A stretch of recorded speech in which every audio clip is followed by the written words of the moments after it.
Okay, so this episode hit us with something big. Just like the last did, the things in this episode, well, I really don't have any words. And I'm not trying to overhype something or make something out of nothing. There was a big revelation this episode, but before I get ahead of myself, we're going to go down my list. We're going to go down my list and we're going to try to open your eyes to the things that I found interesting from this episode. Firstly, just going to mention it right now so we can get to the good stuff.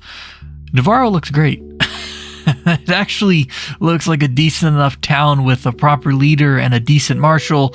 I'd live there. I don't know about you, but hey. Also, maybe this is something that everyone else noticed but me in the first season, but the little mark under Cara Dune's eye is actually a tiny Rebels logo. I'm not sure how I never noticed it, but after I saw it, I literally couldn't stop staring at it for the entire episode. But now we get to the good stuff. So, after the squad enters the Imperial facility to destroy it, they find what appears to be a lab filled with an array of what I'm going to assume to be test subjects stuck in these back-to-tank things. Now, I'm not sure about you, but those test subjects, they look a lot like a prototype Snoke. And due to this reason, I have a theory. So back during Season 1, there was a lot of talk and rumor and speculation about Gideon's desire to clone the child to make an army of little green men. I've even talked about this before. However, using this episode as a basis, what if Gideon, instead of wanting to clone the child, what if he wants to clone the Emperor? Now, I know it might sound crazy, but hear me out for a second. In the sequels, we know Snoke is just a clone, an artificial human made from nothing. And we come to discover that the Emperor himself, when he appears in Episode 9, is actually a clone infused with the essence of the original Palpatine, which is something he learned to do from his master Darth Plagueis. Unfortunately, he taught his apprentice everything he knew. Then his apprentice killed him in his sleep. Ironic.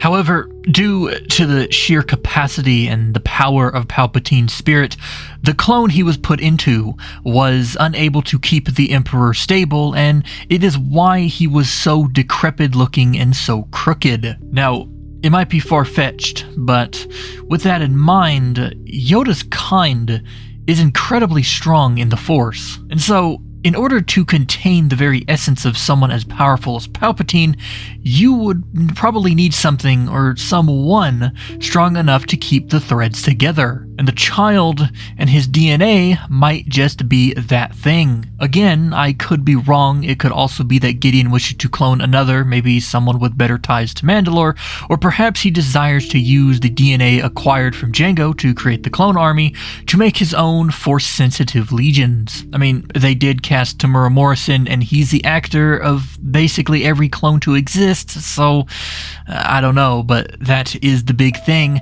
That is the biggest takeaway from this episode. And if I were you, I would make a mental note of that. There's a reason that during the recap before the episode, they brought up every moment regarding the child and experimentation. Whatever happens, it's going to come into play sometime soon. And one other thing before we end the video. Gideon's ship, the ship we see at the end of the episode, let me clarify for those out there who might not know their stuff, that is not a Star Destroyer. That is an Arquitens-class command cruiser, which saw limited use by the Empire during their reign, but was once the go-to light cruiser of the Republic during the Clone Wars. It's actually featured many times in both Star Wars Rebels and Star Wars The Clone Wars. If you have any questions or comments regarding this video, this episode, Star Wars, or its lore, you can leave them in the comment section down below, and I'll be sure to read each and every one of them. Thanks for watching.